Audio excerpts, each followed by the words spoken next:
तो जैसा कि पिछले एपिसोड में हमने देखा था, वांगलिंग काफी गुस्से में था और जो इसके लिंक टियानहो वाली स्वॉर्ड एनर्जी थी, ये उसे वर्टेक्स में भेज देता है। अब आगे फिलहाल ये वर्टेक्स यहाँ से गायब हो जाता है और वो स्वॉर्ड एनर्जी भी, और एक आवाज कराने के सुनने को मिलती है क्योंकि फिलहाल सीन शिफ्ट होता है और 1000 इल्यूजन डोमेन को दिखाया जाता है, प्लेनेट को। एंसेस्टर अपने कमरे में प्रकट तो होते हैं, पर वो जो औरत थी अभी भी इनका पीछा कर रही थी। फिलहाल ये ल्यूमे को एक डायरेक्शन में ड्रॉप करते हैं और काफी तेजी से भागते हैं और इन्हें अपने ओरिजिन सोल को अपनी बॉडी से अलग करना पड़ता है। और ये काफी हैरान होते हैं, इन्हें नहीं लगा था कि ये स्वॉर्ड एनर्जी इतनी पावरफुल होगी। दूसरा एक चीज इनके लिए परेशानी का और था कि वांगलिंग का ओरिजिन सोल वो काफी स्ट्रांग है, क्योंकि जब इन्होंने वांगलिंग पर अटैक किया था तब इन्होंने उस चीज को फील किया था। नहीं तो इनके अटैक के हिसाब से वांगलिंग को मारा जाना चाहिए था। और इस स्वॉर्ड एनर्जी में ये आराम से निर्वाणा क्लींजर लेवल का पावर फील कर सकते थे। अब पावर को ये ब्लॉक कर पाते हैं, मतलब स्पेस में टेलीपोर्ट करते हैं ताकि धीरे धीरे वो वीक हो जाए। और लेकिन ये हैरान थे और काफी गंदे स्थिति में, पूरा शरीर इनका बिखरा हुआ था, बाल बिखरे हुए थे। और ये सोचते हैं कि भाई इसका टीचर है क्या वो, जिसने इसे निर्वाणा क्लींजर लेवल का स्वॉर्ड एनर्जी दे दिया था। इन्होंने एक सीक्रेट चैम्बर बना के स्वॉर्ड ऑरा को कैसे भी ब्लॉक किया था और इन्हें लगा था ये बच गए, लेकिन ये स्वॉर्ड ऑरा ये अपने डोमेन पावर को रिलीज करती है, जो कि लिंक टियानहो का डोमेन पावर है, जैसे हम टिरैनी भी कहते हैं। अब ये फिर से ल्यूमे को पीछे फेंकते हैं और कई सारे सील्स बनाने लगते हैं और अपने 10,000 इल्यूजन डाओ को रिलीज करते हैं। अब इनकी बॉडी से एक वाइट ऑरा निकलती है जो कि स्वॉर्ड एनर्जी से जाके टकराती है और एक्सप्लोजन पूरे प्लेनेट पे उसके शॉक वेव को फील किया जा सकता था। अब इस कोलिजन के बाद वन फैमिली के एंसेस्टर और वीक लगने लगते हैं और अब इन्हें समझ में आता है, वांगलिंग ने इन्हें कहा था कि आप उससे बचा रहे हो और अब मैं आपके वन फैमिली को खत्म कर दूंगा। अब इन्हें ये बात सीरियस लगती है कि यार ये बंदा ये पागल है और क्या पता उसके पास इससे और ज़्यादा पावरफुल स्वॉर्ड एनर्जीज हो सकती है। और ये सोचते हैं अगर उसके पास ऐसी 6 स्वॉर्ड एनर्जीज भी हुई और इनका कल्टीवेशन क्योंकि अभी डाउन है, ये निर्वाणा स्क्रायर लेवल पे अभी नहीं है, तो ये मारे जा सकते हैं क्योंकि इनका पावर लेवल फिलहाल गिर के ये नियांग स्टेज पे आ चुका था। और वैसे भी निर्वाणा स्क्रायर और निर्वाणा क्लींजर में काफ़ी बड़ा डिफरेंस होता है। और अब ये दिमाग लगाना शुरू करते हैं कि ये बंदा ल्यूमे को जानता है, मतलब ये अलायंस स्टार सिस्टम से होगा, क्योंकि अभी ये सोच रहे थे कि ल्यूमे को उसे सौंप देता हूँ, पर जब इन्हें याद आता कि यार वो अलायंस स्टार सिस्टम का है तो काफ़ी दूर है यहाँ से। जब तक उसके मास्टर आएंगे तब तक वो मैटर भी शांत हो चुका रहेगा, अगर मैं उसे मार भी दिया तो। और क्या पता मेरा कल्टीवेशन बढ़ जाए, क्योंकि ल्यूमे के साथ इनका एक अलग प्लान चल रहा था जो कि ल्यूमे को भी पता नहीं था। और ये किसी और की भी मदद ले सकते थे, जैसे इनके कोई कियान फैमिली के फ्रेंड वगैरह हैं। इधर वो जो रिजेंटफुल औरत थी उसे वांगलिंग ट्रैप करके था और उसे देख करके इसे दर्द होता है कि ये मेरा बच्चा है, इस दुनिया में एकमात्र। और अब धीरे धीरे ये शांत हो जाता है और अपने हाथ को उस धुंध में ले जाता है स्पिरिचुअल ऑरा के पास। और वो जो औरत थी बिना हिचक के वांगलिंग की उंगली से ब्लड चूसने लगती है और वांगलिंग हाथ पीछे खींचता भी नहीं है। वांगलिंग इससे कहता है कि तुम्हारा नाम लिएर है ना, ली अच्छा नाम नहीं होता है, सो मैं इसे चेंज करता हूँ और मैं इसे पिंग करता हूँ। तो आज से तुम्हारा नाम वांग पिंग होगा और उम्मीद है कि तुम फ्यूचर में काम रहोगे, सेफ रहोगे, मेरे जैसे नहीं रहोगे।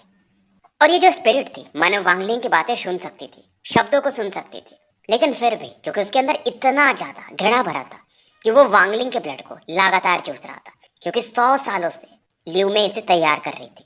वांगलिंग के अंदर जो भी ये रिजेंटमेंट पावर चाहता, वांगलिंग आराम से उसे शांत कर सकता था और कर भी रहा था, क्योंकि इसके ओरिजिन सोल में थंडर पावर जो मौजूद है। फिलहाल वांगलिंग इस स्पिरिट को सप्रेस करता है, मतलब इस ऑरा को, और इसे हेवन डिफाइंग बीड के अंदर डाल देता है और हल्का सा अपना भी ओरिजिन सोल का हिस्सा हेवन डिफाइंग बीड में डालता है, ताकि इस बच्चे के अंदर ये जो रिजेंटमेंट है उसे ये कम कर सके। फिलहाल इसे अब वो 4th सोल भी मिल चुका था, अब 1 बिलियन सोल फ्लैग भी इसका पूरा हो जाएगा, जो कि इसने टीचर अपने डोटियान से वादा किया था। अब वांगलिंग शांति से बोलता है कि बाहर आ जाओ। सुंगजी यहाँ पर बाहर आते हैं। अब क्योंकि इनका कल्टीवेशन गिर चुका था तो ये वांगलिंग से माफ़ी मांगते हैं कि हमने अपने क्लोन बनाए थे बट आपको बताया नहीं था। तीनों का सेम काम था। सुंगजी से ये बात करते हैं तो ये बताते हैं कि रान फैमिली के एंसेस्टर बहुत लंबे समय से क्लोन बना रहे थे, मेरे हिसाब से वो प्लेनेट रान ही उनको छोड़ चुके हैं। और तीसरा बंदा जो था जाओ चुआन वेन, मेरे हिसाब से उसने क्लोन नहीं बनाया था बट वो अपने ओरिजिन सोल को डिवाइड कर सकता था, तो शायद वो भी प्लेनेट रानी उनको छोड़ चुका होगा। वांगलिंग कहता है क्योंकि तुम तीनों ने मुझे सेलेस्टियल जेड दिया था तो फिलहाल मैं इस जगह को सेफ रखूंगा। सुंगजी काफ़ी खुश हो जाते हैं पर फिर भी चिंतित थे कि वान फैमिली। वांगलिंग को गुस्सा आता है, मानो ये यहाँ से 1000 इल्यूजन प्लेनेट की तरफ देख रहा हो, और कहता है कि वान फैमिली फ्यूचर में एग्जिस्ट ही नहीं करेगी क्योंकि इसके दिमाग में एक आइडिया आ रहा था, किसी ने भी अगर मुझे ल्यूमे को मारने से रोका तो वो बचेगा नहीं। मेरे हिसाब से सुंगजी से जो कल्टीवेशन है वो अभी कोर फॉर्मेशन में पहुंच चुका है। वांगलिंग इसे समझाते भी हैं, क्योंकि तुम वैसे भी कल्टीवेट कर चुके हो पहले एसेंडेंट लेवल तक, तो तुम्हें ज़्यादा समय नहीं लगेगा। हालांकि अभी मैं तुम्हारा नासेंट सोल के लेट फेज तक मदद कर सकता हूँ। उसके बाद सोल फॉर्मेशन या उसके ऊपर वो तुम्हारी अपनी समझ होगी, क्योंकि तुम्हारा एक अलग डोमेन था। और उसके बाद तुम एसेंडेंट के ऊपर भी जा सकते हो। सुंगसी बताते हैं कि पिछली बार जब ये एसेंडेंट पे पहुंचे थे तो ये लाइफ और डेथ ट्रायल देना भी नहीं चाहते थे। अब वांगलिंग कहता है ठीक है, फिर मैं आपको सोल ट्रांसफॉर्मेशन तक पहुंचा सकता हूँ, लेकिन उसके लिए एक रैंक 8 का पिल लगेगा। लेकिन तुम्हारा फिर कल्टीवेशन वहीं रुक जाएगा अगर तुम लाइफ और डेथ ट्रायल देना नहीं चाहते हो। अब वांगलिंग के पास वैसे भी रैंक 8 का पिल था, तो फिलहाल ये, क्योंकि सुंगजी उस पिल को पचा नहीं सकते थे डायरेक्टली, तो वांगलिंग यूज करता है इनके बॉडी को कंट्रोल करने के लिए अंडरवर्ल्ड रिवर वगैरह को। अंडरवर्ल्ड रिवर का third ability the might of underworld, और एक सक्शन फोर्स से इस पावर को ये कंट्रोल करता है और सुंगजी को अंडरवर्ल्ड रिवर में फेंक देता है और बोलता है कि आंखें बंद करो और कल्टीवेट करो, और पिल को भी ये उस अंडरवर्ल्ड रिवर में डाल देता है। 3 दिन बीत जाते हैं और सुंगजी फाइनली बाहर निकलते हैं। सुंगजी का पावर लेवल सोल ट्रांसफॉर्मेशन के मिड फेज में पहुंच चुका था और यही इनका लिमिट था। वांगलिंग बोलते हैं थैंक्स की जरूरत नहीं, ये मेरा ड्यूटी था। और अब ये बोलता है कि बाकी जो फैमिलीज हैं उन्हें सेटल करो और फिर मेरा वेट करना। वांगलिंग सीधा अब स्टार कंपास को यूज करता है और 1000 इल्यूजन प्लेनेट की तरफ निकल जाता है, क्योंकि वांगलिंग दिमाग लगा चुका था कि 1000 जो प्लेनेट है वहां पर शायद वो एंसेस्टर ही सेकंड लेवल पे बस पहुंचे थे और शायद इनकी मदद करने के लिए कोई और हो सकता है, उनके फ्रेंड्स वगैरह। इधर 1000 इल्यूजन प्लेनेट पे जो एंसेस्टर थे उन्होंने अपनी टीम को तैयार कर लिया था ताकि ये लोग प्रोटेक्ट कर पाए। इन्हें डाउट तो था ही। 1000 इल्यूजन प्लेनेट पे टोटल 3 फैमिलीज थी जो टॉप लेवल की थी, कियान, हुआन और जू। सबसे बड़ी कियान फैमिली थी, हुआन फैमिली दूसरे नंबर पे और जू फैमिली आखिरी नंबर पे आती थी। कियान फैमिली जो है उसमें 3 कल्टीवेटर्स ऐसे हैं जो कि सेकंड स्टेप पे हैं। तो ये लोग जो इल्यूजन प्लेनेट है उसके नॉर्दर्न और ईस्टर्न एरिया को संभालते हैं। वन फैमिली जो है इनके 2 कल्टीवेटर्स सेकंड स्टेप में हैं। 1000 साल पहले मर चुके हैं जब थंडर सेलेस्टियल रियल्म खोला था, और अभी ये वाले एंसेस्टर हैं। और ये भी कहा जाता है ह्यूमन फैमिली के पास जब थंडर सेलेस्टियल रियल्म बहुत समय पहले कोलैप्स किया था तो एक इन्हें टोकन मिल गया था जो कि एक अच्छा खासा स्पेल वाला पावर है जिसमें। अब तीसरी फैमिली जू फैमिली, ये काफ़ी मिस्टीरियस मानी जाती है और ये भी कहा जाता है कि शायद इनका रिलेशन जो एक प्लेनेट डोंगलिंग है जो कि सबसे पावरफुल प्लेनेट माना जाता है उससे इनका रिलेशन है। बट ये लोग इन मैटर्स में ज़्यादा पढ़ते नहीं थे। और आज के दिन जो कियान फैमिली में 3 एंसेस्टर हैं जो कि सेकंड स्टेप में पहुंच चुके हैं और इनका पावर लेवल यिन यांग स्टेज में है अभी। ये वांगलिंग की तरह पढ़ते हैं। इनका नाम था कियान कुजी, जो कि बेसिकली वन फैमिली के अच्छे फ्रेंड थे, खास करके वन एंसेस्टर जो है अपने, क्योंकि उनको मतलब कियान कुजी को वन कुकिंग ने वादा किया था कि अगर तुम उस बंदे को मार देते हो तो ये कुछ मिस्टीरियस चीज़ इन्हें देने वाले थे। और ये अपना प्लान करते कि मुझे कैसे उस बंदे को मारना है, क्योंकि वो काफ़ी शातिर है जितना मुझे समझ में आया। वांगलिंग काफ़ी तेज़ी से पढ़ रहा था और फाइनली कियान कुजी इसके सामने आते हैं और वांगलिंग का जो शक था वो सही हो जाता है कि मतलब उस बंदे ने कुछ हेल्पर्स भी ढूंढ लिए हैं। अब कियान कुजी वांगलिंग को रोकता है। वांगलिंग इस बंदे के पावर का अंदाजा लगा लेता है, क्योंकि जब वो बोलता है तो उसके बोली में भी डोमेन पावर मिक्स था, तो आराम से वो यिन यांग स्टेज में होगा। हालांकि इसके पास सेलेस्टियल गार्ड है जो कि यिन स्टेज पे है, लेकिन एक पॉपेट में और एक रियल बंदे में फ़र्क होता है। फिलहाल कियान कुजी से सवाल करता है। वांगलिंग सीधा बोलता है हाँ कि मैं वन फैमिली को निपटाने आया हूँ। अब ये समझाने की कोशिश करता है कि तुम बहुत यंग हो, एक फैमिली को वाइप करना चाहते हो, तो मैं समझता भी है। तुम्हारे एल्डर का नाम क्या है बताओ, क्योंकि कियान कुजी को लगता है कि भाई ये एसेंडेंट के मिड फेज में भी नहीं है। लेकिन इस दौरान इनकी नज़र अब वांगलिंग के पॉपेट पे पड़ती है तो इनको लालच भी आता है।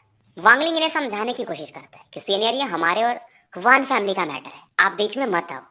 बट कियान कुजी माने क्यों, क्योंकि अब इसका लालच बढ़ चुका था। एक पॉपेट भी है, फिर इस बंदे के पास भी ट्रेजर्स होंगे, दूसरा हुआन फैमिली से भी ट्रेजर मिलने वाला था। वांगलिंग को आता है गुस्सा और इस सेलेस्टियल गार्ड को आगे बढ़ा देता है कि चाओ इसे मार दो।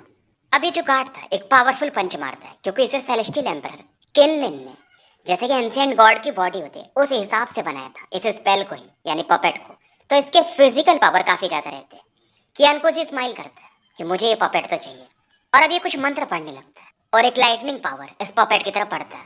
वांगलिंग देखता है और अब ये war God slaying war chariot को निकालता है, उसके अंदर से थंडर बीस्ट को, जो कि तुरंत ही उस लाइटनिंग पावर को डकार जाता है।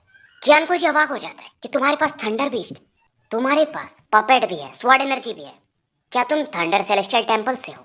ये तुरंत ही पीछे हटने लगता है और बोलता है लिटिल फ्रेंड मुझे माफ कर दो, मुझे पता नहीं था। क्योंकि ये लोग वैसे भी जो थंडर टेम्पल है, थंडर सेलेस्टियल टेम्पल, उसके अंडर में आते हैं, तो ये डर जाता है। ये ऑल हेवन स्टार सिस्टम में किसी को भी प्रोवोक कर सकता है, बट थंडर सेलेस्टियल टेम्पल को नहीं। क्योंकि इसके हिसाब से बस थंडर सेलेस्टियल टेम्पल वालों के पास ही थंडर बीस्ट होते हैं। ऐसा शायद रूल था, मतलब वही लोग के पास इतने पावरफुल बीस्ट होते हैं। और 10,000 साल से बंदा कल्टीवेट कर रहा है, किसी के पास इसने थंडर बीस्ट देखा नहीं था सेलेस्टियल टेम्पल के अलावा। वांगलिंग भी सोचने लगता है कि भाई इससे क्या हुआ। कियानकुजी बोलता है लिटिल फ्रेंड मैं अब फिलहाल वन फैमिली की मदद नहीं करूंगा, तुम्हें जो करना है तुम कर सकते हो। बट वांगलिंग बोलता है मुझे सेलेस्टियल जेड्स चाहिए।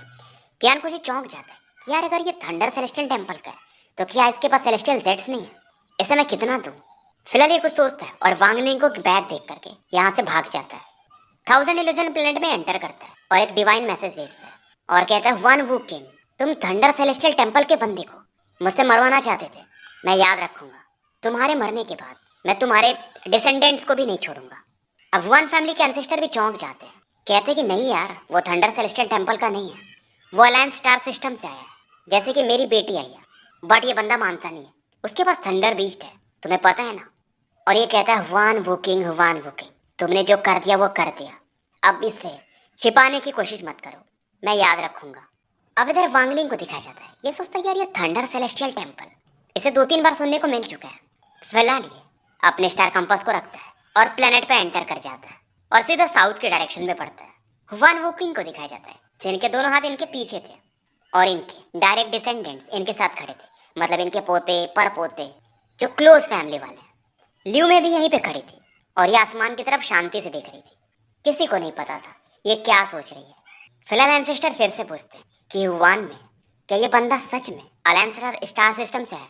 ल्यू में हाँ में सरिलाती, फिर भी ये बोलते हैं यार इसके पास थंडर बीस्ट कैसे हो सकता है। ये भी बहुत सोच रहे थे इस बारे में। अब इन्हें क्या पता, जिस बंदे ने ये जो वॉर गॉड कैरियर बनाया था तो वो अलायंस स्टार सिस्टम का, बट उसके बहुत फ्रेंड्स थे इस वाले ऑल स्टार हेवन में, तो कहीं से लिया होगा। अब फिलहाल आसमान में बिजलियां कड़कने लगती है।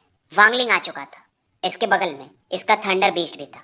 अब नीचे में एक फॉर्मेशन बना हुआ था और वांगलिंग एकदम कोल्ड लुक से कहता है कि ल्यू मे को मुझे दे दो। ल्यू मे इस समय वांगलिंग तरफ देखना भी नहीं चाहती थी। एंसेस्टर फिर से कहते हैं तुम बहुत एरोगेंट हो, पहले मेरे फॉर्मेशन को तो तोड़ो उसके बाद बातें करो। वांगलिंग अब थंडर बीस्ट को सहलाता है। थंडर बीस्ट अब यहाँ पर बिजलियां कड़काना शुरू करता है और मानो यहाँ का जो भी बादल वगैरह है उसे ये बीस्ट कंट्रोल कर सकता हो। फॉर्मेशन पे बिजलियां गिरने लगती है। वांगलिंग अब थंडर बीस्ट के आईब्रोज को टच करता है और बोलता है सील ओपन। थंडर बीस्ट की बॉडी ट्रेम्बल करती है, यानी कांप जाती है और इस समय यह बीस्ट एकदम बिजली का बवंडर बनाने लगता है जो कि धीरे धीरे एक जाले के समान बदल जाता है और इस फॉर्मेशन की तरफ बढ़ता है। अब यहाँ पर वन फैमिली के लोग चिंतित हो जाते हैं इस प्रकार के इतने पावरफुल थंडर बीस्ट को देख करके और कहने लगते हैं कि एंसेस्टर सोचिए हमारी फैमिली खत्म हो सकती है। पर एंसेस्टर बोलते हैं तुम सभी चुप बैठो।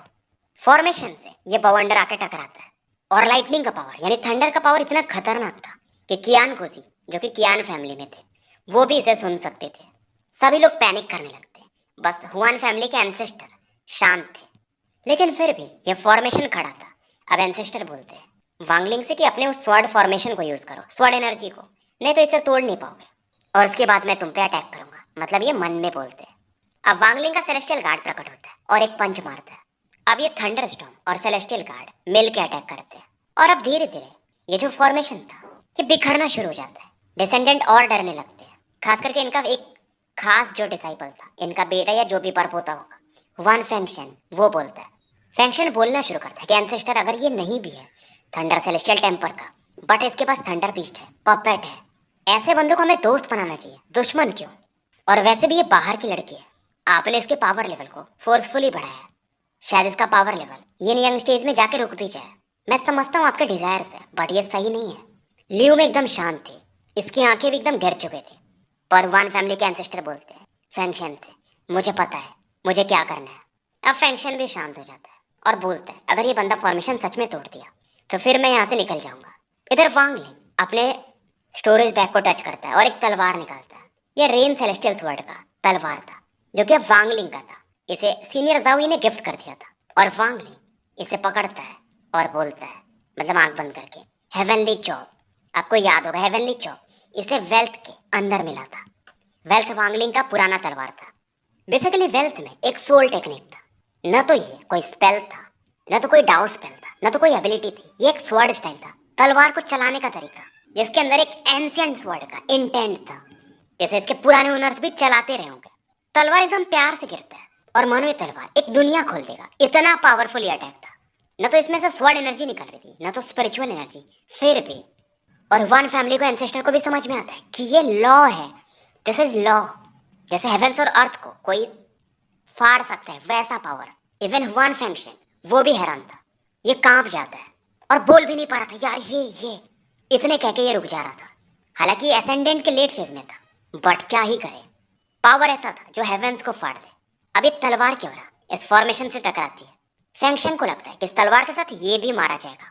कियान कोजी, जो कि दूर से अपने डिवाइन सेंस से इस चीज को देख रहे थे, ये खड़े हो जाते और बोलते, लॉ, ऐसा स्वॉर्ड पावर, ऐसा स्वॉर्ड स्ट्राइक जिसमें लॉ का पावर हो। और अगर आपको सेकंड स्टेप में जाना है कल्टीवेशन के, तो आपको लॉ को समझना पड़ता है। पहले स्टेप में आप हेवेंस को समझते हो, दूसरे स्टेप में हेवेंस के पावर को बढ़ा के उसके नियम को समझते हो। और ये बंदा सिंपल नहीं है। अगर ये थंडर सेलेस्टियल टेम्पल का नहीं है, तो ऐसा पावर इसके पास कैसे? अब जू फैमिली के लोग भी इस चीज को नोटिस करते हैं, खास करके एक ओल्ड मैन जो इनके पास थे। ये भी शायद वन फैमिली की मदद करने वाले थे, बट अब ये बैठ जाते हैं। फॉर्मेशन इधर टूट चुका था, इधर वांगलिंग भी थोड़ा वीक हो जाता है इस ऑरा को यूज करने के बाद, लेकिन फिर से गुस्से में देखता है। बेसिकली हेवेनली चॉप से आपका पावर नहीं जाता है, बट बॉडी पर एक अच्छा खासा टोल पड़ता है। इसमें ओरिजिन सोल ओरिजिन पावर ज्यादा यूज होता है। और क्योंकि वांगलिंग के पास एसेंडेंट लेवल में भी दो एसेंडेंट क्रिस्टल थे, एक इसका और एक जावी का, तो इसका ओरिजिन एनर्जी ज्यादा था, इसलिए फिलहाल ये सुरक्षित था। हाँ, लेकिन अगर ये सेकंड स्टेप में होता तो ये ऑरा और पावरफुल हो सकती थी। अब इधर वन फैमिली के एंसेस्टर रिक्वेस्ट करते हैं, एंसेस्ट्रल जेड हमें प्रोटेक्ट करो। वन फैमिली का जो एंसेस्ट्रल होम था, वहां से एक पावर निकलता है और वन फैमिली मेंबर्स को घेर लेता है एक गोल्डन लाइट से। क्योंकि फिलहाल एंसेस्टर भी वांगलिंग का जो स्वॉर्ड एनर्जी था उससे डरते थे और सोच रहे थे अब इस फॉर्मेशन पे, यानी ये जो ऑरा प्रोटेक्ट कर रही है, इस पर भी अगर ये अपनी स्वॉर्ड ऑरा को यूज कर ले तो मैं इससे बैटल कर सकता हूँ। और वुकिंग सोचते हैं कि वो जो सेलेस्टियल ट्रेजर था हमारे पास, वन वुकजिंग के साथ गायब हो गया, यानी इनके जो पहले एंसेस्टर रहे होंगे, नहीं तो ये मैं एंसेस्ट्रल पावर को नहीं बुलाता। कियान कुजी भी यही सोचते हैं कि ये उस ट्रेजर को क्यों नहीं निकाला, ये तो बस एंसेस्ट्रल पावर को यूज कर रहा है। बट जू फैमिली के लोगों को पता था, ओल्ड मैन स्माइल करते कि वन फैमिली का जो मेन ट्रेजर था उसे इनके दूसरे एंसेस्टर वन फैमिली के लेके चले गए, बट वो एक दूसरा ट्रेजर छोड़ के गए थे जिससे फिलहाल ये बंदा यूज कर रहा है। इधर वांगलिंग एकदम शांत था, पैनिक करता ही नहीं है। अब वन फैंक्शन देख रहा था ये चीजें और बोलता है, एंसेस्टर हमारी वन फैमिली इस चीज में पार्टिसिपेट नहीं करेगी, मैं लोगों को लेके निकल रहा हूँ, क्योंकि आपको वन में को ही तो बस प्रोटेक्ट करना है, ये आपका पर्सनल प्रॉब्लम है, फैमिली को मत बीच में लाइए। और अब ये बंदा वांगलिंग की तरफ देखता है और इशारा करता है कि फेलो कल्टिवेटर, मैं वन फैमिली का फिलहाल हेड हूँ, वन फंक्शन, तो हम इस मैटर्स में भाग नहीं ले रहे हैं। उम्मीद है कि आप अपना पर्सनल मैटर वन वुकिंग के साथ ही सेटल करोगे। एंसेस्टर को गुस्सा आता है, पर ये करे क्या? बाकी लोग अब इधर पीछे से निकलने लगते हैं। इधर एंसेस्टर, ये जो इनका ये जेड था जिसे ये गुड फॉर्चून जेड कहते हैं, उससे कहते हैं कि वांगलिंग को मार दो। अभी जो टोकन था उससे एक बंदा बना था और ये वांगलिंग की तरह पड़ता है, जिसके अंदर बेसिकली पावरफुल एकदम कंडेंस फॉर्म में सेलेस्टियल स्पिरिचुअल ऑरा थी। अब इस समय वांगलिंग के आगे इसका पपेट और थंडर बिस्ट दोनों आ जाते हैं और वांगलिंग यहाँ पर एक इल्यूजन फील करता है। इधर वन फैमिली के एंसेस्टर कहते हैं कि जूनियर, मैं देखना चाहूंगा तुम्हारे पास और कौन से मेथड्स हैं उस स्वॉर्ड एनर्जी के अलावा। लियू में भी इस समय वांगलिंग की तरफ देखती है, बट इसके इमोशंस काफी कॉम्प्लेक्स थे। ये अपने बैक को टच कर रही थी और मुंडी नीचे करके थी। खास करके वांगलिंग जब से उस स्पिरिट से मिला था जो कि इसका बेटा था, वो बॉडी फॉर्म में भी नहीं था, वो स्पिरिचुअल फॉर्म में था बस। इसे बहुत गुस्सा था और ये सोचता है कि जो आप कल करते हो वो आज आपको मिलता है, तो कर्मा को कर्मा से ही सेटल करना पड़ता है, उसे मिट्टी में मिलाया नहीं जा सकता, तभी एक साइकिल कंप्लीट होगा। वांगलिंग आंखें बंद करता है। इसके ओरिजिन सोल में एक आवाज आती है कि बैटल पूरा होने वाला है, उसके बाद मैं तुम्हें फ्री कर दूंगा। वांगलिंग के ओरिजिन सोल में मानो कोई हंस रहा हो, और वो था डेविल एनर्जी, स्कैटर डेविल, जो वांगलिंग ने एंशिएंट डेमन लैंड या जो भी उसका नाम था इसके पहले वाला जो पार्ट था वहां से प्राप्त किया था। स्कैटर डेविल प्रकट होता है और वांगलिंग के आसपास पूरे ओरिजिन फ्लेम जलने लगते हैं। बेसिकली वांगलिंग इसे इसलिए रिफाइन कर रहा था 100 सालों से या उससे ऊपर से, ताकि अपना सेकेंड ओरिजिन सोल बना सके, लेकिन पूरा कंट्रोल अभी भी इस पर ये कर नहीं पाया था और कहीं ना कहीं डीप स्लीप में था। नहीं तो वांगलिंग अभी भी इसे पूरी तरह से कंट्रोल नहीं कर पाता। वान फेंगशन देखता है दूर से कि अच्छा तो ये इस बंदे का ट्रम्प कार्ड। इवन टियान कोजी भी अवाक थे और सोचते भाई ये क्या चीज है, डेविल। ये बंदा सच में थंडर सेलेस्टियल टेंपल का है, नहीं तो इसके पास इतनी एबिलिटीज कहाँ से हो सकती हैं? बीस्ट, पपेट, स्वॉर्ड आर्ट, फिर ये शायद ये थंडर सेलेस्टियल टेंपल में भी बहुत इंपॉर्टेंट होगा। जू फैमिली के ओल्ड मैन भी शांत हो जाते हैं और एक्साइटेड भी थे और कहते हैं ये तो स्कैटर्ड डेविल है, जिससे बेसिकली एंशिएंट डेविल के ऑरा से बनाया जाता है। स्कैटर्ड डेविल हंस रहा था, एक एकदम wicked smile.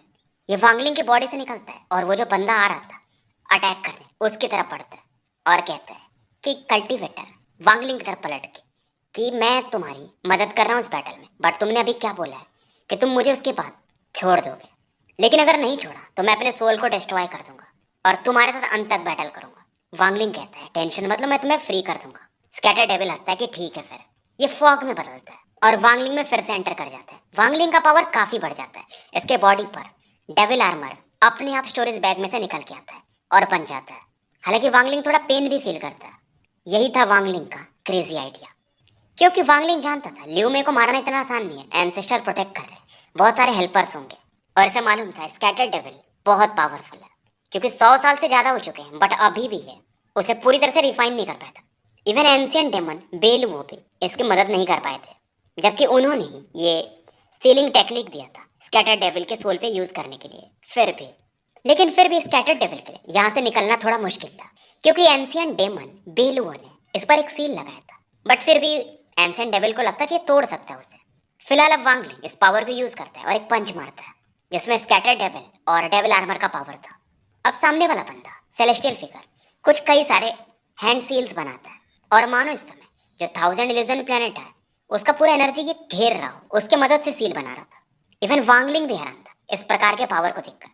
But scatter devil जो कि फिलहाल वांगलिंग की बॉडी को कंट्रोल कर रहा था, वो हंसता है कि यार एक नॉर्मल सेलेस्टियल ट्रांसफॉर्मेशन स्पेल है। और अब ये उंगली का इशारा करता है और बोलता है एंशिएंट डेविल, जो कि एंशिएंट ऑर्डर के लैंग्वेज में था। वांगलिंग का हाथ अपने आप एक क्लॉ पंजे में बदलने लगता है। डेविलिश फ्लेम बाहर निकलती है। वांगलिंग फिर से एंशिएंट ऑर्डर के लैंग्वेज में बोलता है एक्सट्रैक्ट द प्लेनेट सोल। और जो 1000 इल्यूजन प्लेनेट था उसका जो एंशिएंट ऑरा होता है वो बाहर निकलने लगता है, प्लेनेट के सोल को बाहर निकालने लगता है। और अब ये कहता है कि अगर तुम इस प्लेनेट के स्पिरिचुअल ऑरा को यूज करके इतने खुश हो तो अब मैं तुम्हें दिखाता हूँ इस प्लेनेट का मैंने प्लेनेट सोल निकाल लिया, कौन ज्यादा स्ट्रॉन्गर है। और स्कैटर डेविल हंसता है। हालांकि वांगलिंग का अभी भी इसके बॉडी के साथ कनेक्शन था और वांगलिंग इस समय इस पावर को फील कर रहा था कि एंशिएंट डेविल इसे कैसे यूज कर रहा है, कैसे प्लेनेट के सोल को यह निकाल पा रहा है।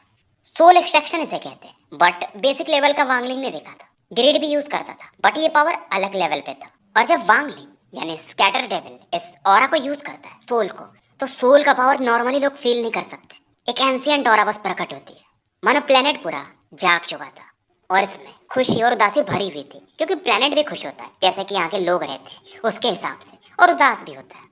अब स्कैटर डेविल इस ऑरा को कंट्रोल करता है, जो कि बेसिकली ग्रे मिस्ट में बदल जाता है। और वांगलिंग फील करता है कि जो 1000 इल्यूजन प्लेनेट है थोड़े समय के लिए जो उसका लाइफ फोर्स है वो खत्म हो रहा हो। घास, नदियां, पहाड़ मानो सूखने लगते हैं। मानो वांगलिंग का सोल पूरे इस प्लेनेट के साथ फ्यूज हो चुका था। पूरा प्लेनेट मानो ये खुद हो। अब दोनों अपने अपने टेक्निक्स को यूज करते हैं और इनका कोलिजन होता है। अटैक इतने पावरफुल थे कि पूरा एरिया हिल रहा था।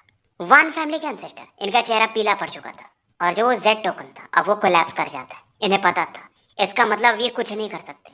स्कैटर डेविल का भी राइट हैंड थोड़ा सा कांपता है और जो प्लेनेट का सोल था ये अपनी जगह चला जाता है। और सबसे ज्यादा इसमें फायदा हुआ था वांगलिंग को, क्योंकि इस प्रकार का पावर अपने अब इस समय के कल्टीवेशन के हिसाब से ये कभी एक्सपीरियंस कर ही नहीं सकता था। बेसिकली सेकंड स्टेप का पावर था। स्कैटर डेविल ने एक ही स्पेल यूज किया था, बट वांगलिंग समझ चुका था कि क्या रहस्य है, जैसे कि सेलेस्टियल स्पिरिचुअल एनर्जी वो कैसे काम करता है, सोल कैसे काम करता है। सेकंड स्टेप का रास्ता वांगलिंग को दिख रहा था और अब ये पहुंचना भी चाहता था, क्योंकि इस लेवल पे पावर्स बहुत स्ट्रॉन्ग है। और इस बैटल को देखकर वन फैमिली मेंबर्स को भी एक समझ बढ़ती है उनकी। अब यहाँ पर एंसेस्टर ने जो लाइट स्क्रीन बनाई थी उससे भी स्कैटर डेविल फोड़ देते हैं। वन फैक्शन जो कि पीछे थे एंसेस्टर से फिर से कहते हैं कि लियू मे को सौंप दीजिए। अब एंसेस्टर लियू मे की तरफ देखते हैं और फिर बोलते हैं कि लियू मे। अब लियू मे इनकी तरफ देखती है, कहती है कि मास्टर अगर मैं यहाँ से गई तो पक्का मरूंगी। लाइट स्क्रीन्स में क्रैक्स आते जा रहे थे। एंसेस्टर भी लियू मे को छोड़ना नहीं चाहते थे, लेकिन छोड़ेंगे नहीं तो खत्म है। और अब एंसेस्टर कहते हैं कि लियू मे अब तुम वैसे भी मरने वाली हो, तो क्यों ना तुम अपने डोमेन को मुझे दे दो। उसकी मदद से मैं हेवनली डेविल डाउ को कंप्लीट कर पाऊंगा, तो शायद इस बैटल को हम झेल पाए। वन फैमिली के जो पहले एंसेस्टर थे उन्होंने 2 डोमेन स्पेल्स छोड़े थे। पहले था हेवनली डेविल डाउ और दूसरा था आइडेंटिटी लेस डाउ। हेवनली डेविल डाउ बहुत डिफिकल्ट है मास्टर करना। बेसिकली दोनों मिला करके एक पावरफुल डोमेन बनते थे जो कि आगे के लेवल में है, बट उतना समझ अभी तक इनकी हो नहीं पाई थी। और इसी की वजह से जब ये ल्यूमे से मिले थे तो उन्होंने देखा था यार इसके पास भी सेम डोमेन पावर है, तो मैं अगर इसके डोमेन को डिवोर कर पाया तो मेरा कल्टीवेशन बढ़ जाएगा। इसीलिए ये इसे सेकंड स्टेप में ले जाना चाहते थे, बाद में इसके पावर को डिवोर कर जाते। जब ये यिन यांग स्टेज में पहुंचती तो फिर ये उसके पावर को डिवोर करने का सोचे थे, बट पूरा प्लान वांगलिंग की वजह से तबाह हो रहा था, जो कि कहाँ से आया पता नहीं। अब वन वुकिंग सोच रहे थे कि अब भी इस लड़की को डिवोर कर जाऊं। लियू में शांत थी और बहुत समझदार भी, क्योंकि जब अलायंस स्टार सिस्टम से ये आ रही थी तो इन्हें लगा था कि ये मास्टर इसे ऐसे क्यों अपना लेंगे, कुछ तो बात होगी। बट क्योंकि वो बहुत पावरफुल थे तो ये कुछ कर भी नहीं सकती थी। और जब इन्होंने अपने कल्टीवेशन को डैमेज किया था और इस लड़की को एसेंडेंट के लेट फेज में ले गए थे तो ये श्योर हो चुकी थी। इससे भी मालूम था कि इसके कल्टीवेशन को ऐसे बढ़ा रहे हैं तो इसका कल्टीवेशन डैमेज भी हो रहा था, तो इसे पता था। बट अब ये प्यार से बोलती, आपको मुझे 2 चीजें प्रॉमिस करनी पड़ेंगी। अब एंसेस्टर भी कहते हैं बोलो। लियूमी का जो था 10,000 इल्यूजन डोमेन ये पूरा नहीं था, नहीं तो ये डिवोर कर सकते थे।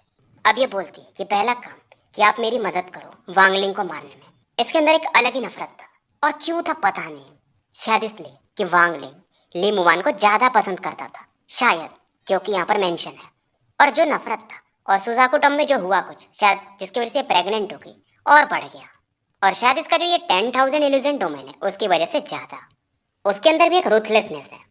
एंसेस्टर इधर कहते थे कि ठीक है मैं अपना बेस्ट दूंगा। अब सेकंड थिंग ये बोलती कि अगर आप वांगलिंग को नहीं मार पाए तो मुझे ये बैग दे दो। उस बैग की तरफ देखकर ये अलग फील करती है। एंसेस्टर फिर मान जाते हैं। इधर ये फॉर्मेशन टूट चुका था, वांगलिंग आगे बढ़ता है, लियू में पीछे बैठी थी और बीच में एंसेस्टर खड़े थे। एंसेस्टर की आंखें बंद थी और इनका हाथ लियू में के फोरहेड पे था। वांगलिंग और स्कैटर टेबल चौंक जाते हैं। वन फैमिली के एंसेस्टर अचानक से अपनी आंखें खोलते हैं। वन फैमिली के एंसेस्टर की स्ट्रेंज ऑरा थी। स्कैटर डेविल चौंक जाता है और इनका जो बॉडी था एक अलग ही इल्यूजनरी ऑरा दे रहा था। स्कैटर डेविल कहता है कि बच्चे तुम्हारा कल्टीवेशन कुछ मेरे जैसा है, इसमें शायद मेरे एंशिएंट डेविल का कल्टीवेशन मिक्स है। बट वांगलिंग लियूमे की तरफ देखता है, उसकी आंखें बंद हो चुकी थी, मानो उसकी ऑरा खत्म हो चुकी हो। इसे समझता भी नहीं क्या फील कर रहा है। फिलहाल ये उधर से ध्यान हटाता है। अब इधर एंसेस्टर कहते हैं कि मेरे पास एक स्पेल है, क्या तुम लेना चाहोगे? डेविल हंसता है कि दिखाओ भाई। अब क्योंकि वन फैमिली के एंसेस्टर के पास लियूमे का डोमेन आ चुका था, इनकी सेलेस्टियल ऑरा रिकवर हो चुकी थी, पूरी तरह से नहीं बट फिर भी। पर ये जानते थे कि स्कैटर डेविल से फाइट करना बहुत मुश्किल है, भाग तो ये पाएंगे नहीं, तो इसीलिए ये एक स्पेल पर अपना दाव लगा रहे थे। अब इनके बॉडी में वो जो आइडेंटिटी लेस हेवनली डेविल डाउ होता है वो भी थोड़ा थोड़ा पनपने लगा था लियूमे की ऑरा के साथ मिक्स होने के बाद। बट ये काफी पेन में भी थे, धीरे धीरे कंकाल में बदलने लगते हैं और इनकी हड्डियां गिर जाती हैं, बस ये धुंध के समान थे और उस धुंध में इसका ओरिजिन सोल था। स्कैटर डेविल कहते हैं यार ये स्पेल इंटरेस्टिंग है, बहुत इंटरेस्टिंग। अब यहाँ पर बहुत सारे इल्यूजन्स फैलने लगते हैं। ये पावर था आइडेंटिटी लेस हेवनली डेविल डाउ का, बट इस समय वांगलिंग के सर से एक ब्लैक स्मोक निकलता है। ये था अपना डेविल जो कि इस ऑरा को डिवोर करने लगता है। इल्यूजन्स धीरे धीरे गायब होने लगते हैं और ये कहता है कि यार ये बहुत सही चीज़ है, मेरे लिए बहुत अच्छा है, और अगर मैंने प्रॉमिस नहीं किया होता इस बंदे से तो मैं तुम्हें मारता नहीं। स्कैटर डेविल हंसता है। इधर वांगलिंग का अपने बॉडी पे कंट्रोल आ जाता है क्योंकि स्कैटर डेविल बाहर था। फिलहाल वांगलिंग लियूमे के करीब पहुंचता है।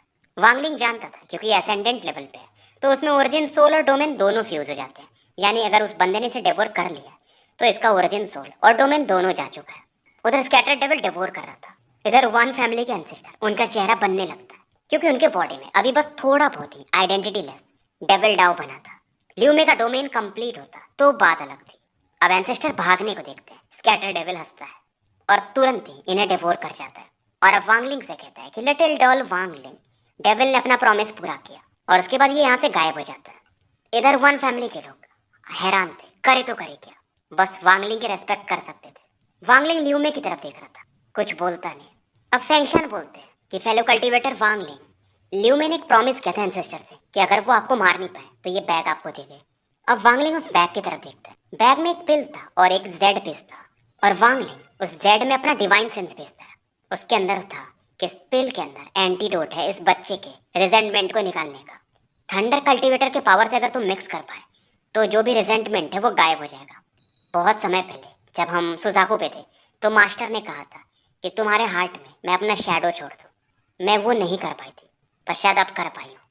हवा का झोंका चल रहा था, मिट्टी या धूल हिल रहे थे, और ये हवा ल्यूमे की बॉडी के जो बाल वगैरह थे सर पे, उसे लहरा रहा था। और इसका जो एसेंडेंट क्रिस्टल होता है वो बाहर निकलता है, इसकी बॉडी गायब होने लगती है, हवा के साथ मिक्स हो जाती है। वांगलिंग आसमान की तरफ देखता है, बट शांत था, और सोचता है कि शायद लाइफ और डेथ के ऊपर कर्मा है। मतलब मिट्टी मिट्टी में ही मिल जाती, धूल धूल में ही बदल जाता। ये पुराने यादें थी जो शायद जगी भी नहीं थी। वांगलिंग अब लौटने लगता है और सोचता है कि ये सच में मर गई, बट इस बारे में ये ज़्यादा सोचता नहीं है। और शायद जो भी हमारे बीच में वो कर्मा था, मतलब हेटरेट का, शायद खत्म हो चुका है। वांगलिंग के अंदर तो नहीं, बट उस लड़की के अंदर था। वन फैमिली को ये मारता नहीं, क्योंकि फिलहाल थक चुका था, बहुत थक चुका था, दिल से, शरीर से नहीं। 800 सालों के कल्टीवेशन में इसने बहुत कुछ झेला था। अब प्लेनेट रानियन पे एक फॉलन मून विलेज था, जहाँ पे अब एक एक्स्ट्रा फैमिली थी। फैमिली बहुत स्ट्रेंज थी।